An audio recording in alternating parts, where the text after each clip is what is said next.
From Riverside Health System, this is the Healthy You podcast, where we talk about a range of health-related topics focused on improving your physical and mental health. We chat with our providers, team members, patients, and caregivers to learn more about how to maintain a healthy lifestyle and improve overall physical and mental health. So let's dive in to learn more about becoming a healthier you. Alrighty, I am really excited to have in the Healthy You studio with me today. My guest is Needa Kenner-Woodard. Needa is a nurse midwife with Riverside Partners in Women's Health. Welcome. Thank you. Thank you for having me. Yes. So this episode, we're going to talk about pregnancy and what to expect during your third trimesters. Okay. In your third trimester. Hopefully you won't have multiple of those. Oh no, one is good enough. Absolutely. So tell me a little bit about yourself. So I'm a certified nurse midwife. I've been a midwife since 2016.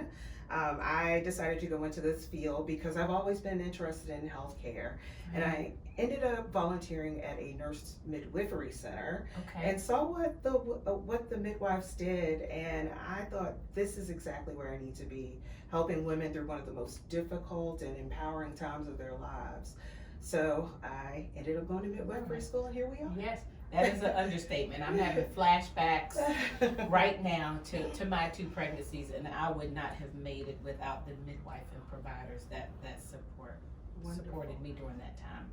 We're continuing our series on pregnancy, and so those stages are so pivotal. So I want to really help our viewers understand what's going on with their bodies during those times, and what things they can do. All right.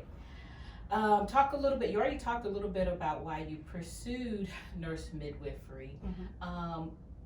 Sometimes there's some confusion about nurse midwife, and should I see a nurse midwife or an obstetrician?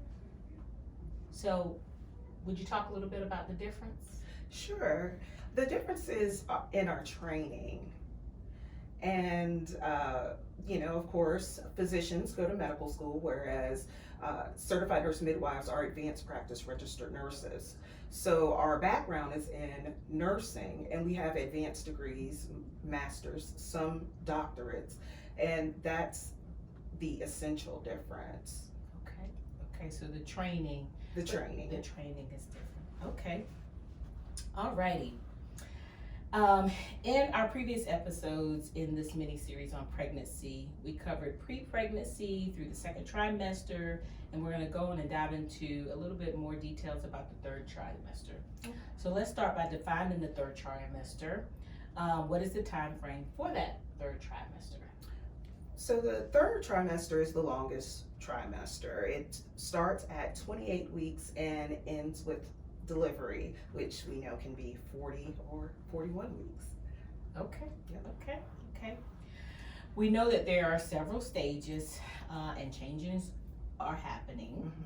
Changes are really happening at that time for mom and baby during this third trimester. Let's chat a little bit about what changes a woman can expect in the body during this time. Okay. So in the third trimester, it's the final stage. So the body is getting ready to deliver. There's an increase in the amount of discomfort a woman may feel in the third trimester. Things like round ligament pain and difficulty sleeping are common. The baby starts to descend into the pelvis, getting ready for birth, and as a result, what ends up happening is there's a lot of hip pain. And even though in the second trimester they got a break from that frequent urination, and but now it's coming back because of the descent of the baby into the pelvis. Another thing that they can expect, the body produces a lot of progesterone, and that's a hormone that just helps relax the uterus, but it also relaxes the digestive system. So constipation, heartburn, stomach upset, those things are common too. What kind of things can they do to combat some of those things? Because I do think as it relates to constipation, you kind of want to do more natural things. You don't want to Yes. use medications. Are there things or tips that you would give moms in the third trimester that could help with some of the things that we talked about that really start to become a problem for them in the third trimester? Yes, the foundation is increased water intake. Okay. You know, especially for constipation. I tell women that they need to drink at least half their body weight in ounces of water. So that kind of puts things into perspective. Right. Increasing fiber intake is important as well. Movement, you know, walking, exercise, those are all good for getting the digestive system moving. And in worst case scenario, there are medications Right. that we can take over the counter, like Colace and Miralax, that will help things move along. Okay. I can remember at that time sleep, just finding a position and Yes. you know, getting one of those lumbar pillows because you know your back is not comfortable, so because your weight gain and the baby size at that point is larger. So that's very helpful. As it relates to exercise in that third trimester, do you think there are things that they should avoid or be more mindful of during that time frame?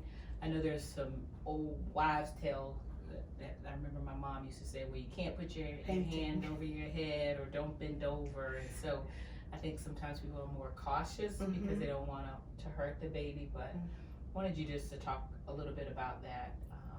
Okay. So the thing is that we generally believe that women can do whatever they did outside of pregnancy, they can also do in pregnancy, with of course the modifications. Keep in mind that the center of gravity has been thrown off substantially because the baby is growing very rapidly, you know, sometimes half a pound to a pound a week. So that throws off a woman's center of gravity. So, you know, climbing ladders and, you know, running down steps is a little more risky. Right. I think we need to shy away from that. Right. Another thing is, you know, just listen to your body, and your body will tell you things that you shouldn't do. Because the baby is growing so rapidly and a lot of energy is going into that, if you're tired, you're tired, you know, don't push it. It's okay. It's okay. That's good information. I know the swelling at that time, and so I know sometimes, you know, they think that's because of taking in too much fluid, but I know there are other things going on, especially around the ankle. So talk a little bit about what could potentially be causing that swelling, and what are some things they can do to help alleviate that or address that in the last trimester. So swelling is one of those things that we cannot get around, especially in the final trimester. It can be absolutely normal in pregnancy. That hormone, again, progesterone, causes relaxation of the vessels, and so it's easier for that extra fluid volume that we carry around in pregnancy to leak out into the tissues, and so that causes that edema or swelling. Some of the things that we can do is, it's actually counterintuitive, but drinking more fluid to help bring that the fluid that is leaked out into the vessels so that you can pee it out. The other thing is that you can reduce sodium intake. Is that going to lower it substantially? Maybe, especially if you're eating a lot of processed foods that cause us to retain water. Another thing is compression stockings. You know, that helps force the fluid back into the vessels, and so again, you can get rid of it. Very